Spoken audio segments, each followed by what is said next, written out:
Praise lord. ప్రభువైన యేసు నామములో అందరికీ వందనములు. ఇది దేవుని వాక్యం నుంచి అపోస్తల కార్యములు 3వ అధ్యాయం 26వ వచనం. దేవుడు తన సేవకుని పుట్టించి మీలో ప్రతి వాని దుష్టత్వము నుండి మళ్లించుట వలన మిమ్మల్ని ఆశీర్వదించుటకు ఆయనను మొదట మీ యొద్దకు పంపెనని చెప్పాను. యేసుక్రీస్తు ప్రభు ఈ లోకంలోనికి ఎందుకు వచ్చినాడు అనే విషయం ఇక్కడ ఎంతో స్పష్టంగా రాయబడింది. ఎట్లంటే దేవుడు తన సేవకుని పుట్టించి అన్నమాట మాట్లాడుతున్నాడు. సేవకుని పుట్టించి అంటే యేసుక్రీస్తు ప్రభువు ఈ లోకంలోనికి ఒక సేవకునిగా వచ్చినాడు. ఫిలిప్పీ 2వ అధ్యాయం 6-7 వచనాలు 8 వరకు చూస్తే ఏముంటుంది, ఆయన మనుష్యుల పోలిక కాబట్టి దాసుని స్వరూపం ధరించుకొని అని రాయబడింది. అంటే దాసుడు సేవకుడు ఇద్దరు ఒకటే కాబట్టి ఇక్కడ ఆ మాటనే ప్రస్తావనలోకి తీసుకొని తన సేవకుని పుట్టించి అంటున్నాడు. ఎందుకంటే ఈ పాప లోకంలో తప్పిపోయిన మానవుని తిరిగి సమకూర్చడానికి యేసుక్రీస్తు ప్రభుని లోకంలో పుట్టించి ఆయన మరణ పునరుత్థానం ద్వారా మనల్ని తన యొక్క సన్నిధిలో నిర్దోషులుగా నిలబెట్టాలని ఆయన ఆలోచించినాడు. అయితే ఆయన తన సేవకుని పుట్టించిన ఉద్దేశము మంచిది.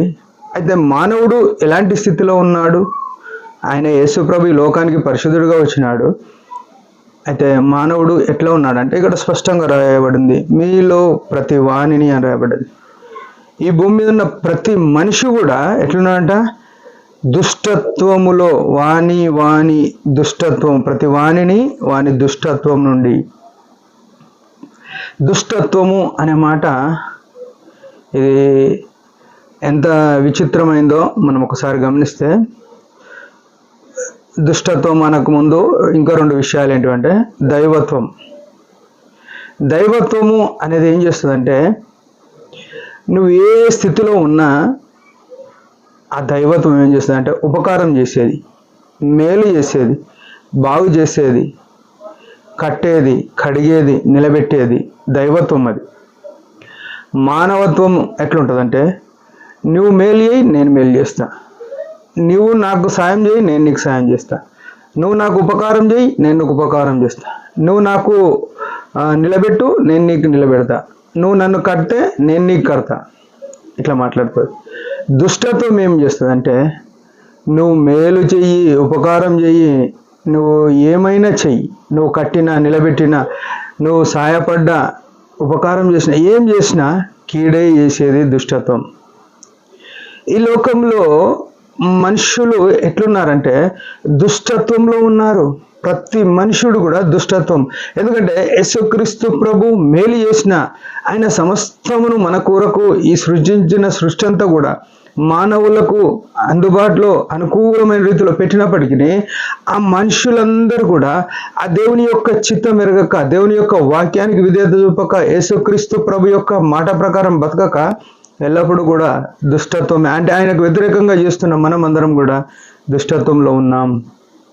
ప్రేమైన వాళ్ళారా, ఈ ఉదయకాలం నీవు నేను ఆ దుష్టత్వం నుండి మళ్లింపబడ్డామా? యేసు ప్రభు ఈ లోకంలో మనల్ని దుష్టత్వం నుండి మళ్లించడానికి ఆయన కల్వరిశిలలో ప్రాణం పెట్టినాడు.